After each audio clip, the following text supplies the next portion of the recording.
पशुपालन राज्य डेयरी जो मंत्री के रूप में आपने पदभार संभाला है और अब यहाँ मीटिंग ले रहे हो, उसके बाद में भरतपुर जिले के अंदर इलीगल माइनिंग, साइबर, तमाम ऐसी बड़ी समस्या है जिससे भरतपुर पुलिस जूझती रहती है और संसाधनों की कमी है। उस दिशा में किस तरीके से काम होगा? लगातार जो पुलिस के पास नया जिला बन गया डीग, वहाँ भी संसाधन नहीं है। आपके जिले में तो स्थिति ये है कि डीग में तो वहाँ लगातार 4 बार पुलिस पिट गई, एसपी चैम्बर से बाहर निकल के नहीं जाते, कलेक्टर विकसित भारत संघ जाते हैं, शिविरों में नहीं जाते। कल भी वहाँ प्रेस की मीटिंग हुई तो प्रेस पे बाहर कर दिया।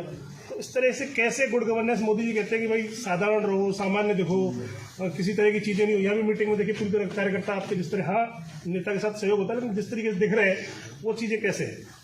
देखिए, पहले तो एक मछली विभाग और मेरे पास, हाँ, मछली। देखिए, आपने जो प्रश्न किया है, निश्चित रूप से हम पहले ही दिन से माननीय मुख्यमंत्री जी ने जिस दिन से यहाँ पदभार ग्रहण किया है, उस दिन से ही राजस्थान की सरकार जीरो टॉलरेंस पर काम करना शुरू किया है। माननीय मुख्यमंत्री जी ने कहा अपराध मुक्त राजस्थान होगा, तो उसमें ये आता है कि डीग जिला भी अपराध मुक्त हो, भरतपुर जिला भी अपराध मुक्त हो। निश्चित रूप से पहले कुछ खामियां हमारी सरकार जब नहीं थी, कांग्रेस की सरकार थी, उस समय यहाँ खामियां रही हैं और अधिकारी कर्मचारियों की भी मंशा उसी अनुरूप चल रही थी जैसे पुराने जनप्रतिनिधि करते थे।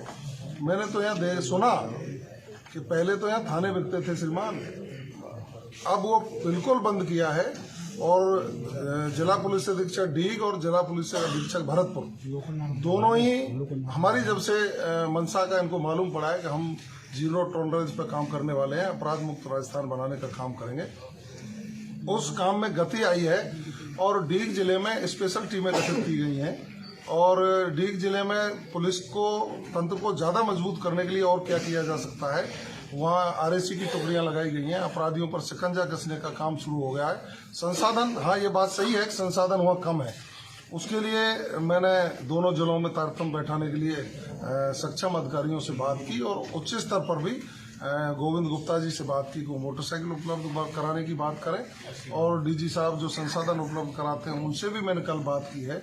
शीघ्र ही हम संसाधन उपलब्ध करा करके पुलिसिंग व्यवस्था को ठीक करने का काम करेंगे और भयमुक्त शासन, भयमुक्त प्रशासन देने का काम करेंगे। निश्चित रूप से अपराधियों में खौफ होगा, अपराधी अपराध छोड़ेंगे, इस तरह का मजबूर करने का काम यहाँ की पुलिस करेगी और जो अपराध नहीं छोड़ेगा वो सलाखों के पीछे होगा, आप निश्चिंत रहिए। नहीं, लगातार जिस तरीके से इलीगल माइनिंग एक बड़ा चैलेंज है, चाहे डीग की पहाड़ी की बात करें, बयाना की बात करें, और तमाम बार इस तरह की चीजें देखने को आती है। कई बार इलीगल माफी जो माइनिंग माफिया होता है वो जो कर्मचारी इन्फोर्समेंट एजेंसी के होते हैं उन पर हमला भी कर देते हैं। डीग में घटना हुई, सीकरी में हुई, लगातार इस तरह की चीजें होती हैं। इसके अलावा दूसरा सवाल ये भी है कि जो नफरी की कमी है, जिस तरीके से लगातार थानों के अंदर जिला बन गया, लेकिन नफरी की जो कमी यहीं से फोर्स मल्टीप्लाइड गया तो उससे यहाँ जिले के अंदर नफरी की कमी आ गई, उसको कैसे किया जाएगा?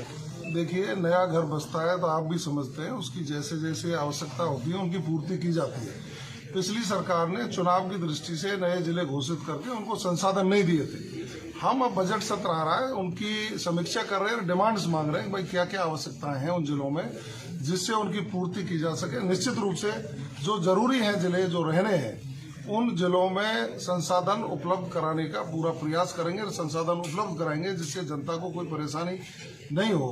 हाँ, इनलीगल माइनिंग की शिकायतें निश्चित रूप से पहले आती रही हैं क्योंकि सरकार में बैठे लोगों की खुद की लीजें थी और उन लोगों ने यहाँ विभागों को पंगु बना करके अवैध माइनिंग पर जिस तरह का कारोबार किया और यहाँ एक तरह से पूरे इलाके में हाहाकार मचा, तो आपने रिजल्ट देख लिए, कोई तीसरे स्थान पर और कोई कहीं और कोई कहीं। इलीगल माइनिंग का ही नतीजा है और अब आप देखिए इलीगल माइनिंग बंद होगी। हम अभी खनिज विभाग के साथ और पुलिस विभाग और जिला कलेक्टर सब लोग बैठ करके और वन विभाग, ये 4 डिपार्टमेंटों को एक साथ बैठा करके संयुक्त टीम बना करके अवैध खनन करने वाले लोगों के खिलाफ कार्रवाई अमल में लाई जाएगी। अवैध खनन बंद होगा, राजस्थान की खनिज संपदा को नहीं लुटने दिया जाएगा। इसकी एक ठोस कार्य योजना जल्दी ही तैयार है। एक सवाल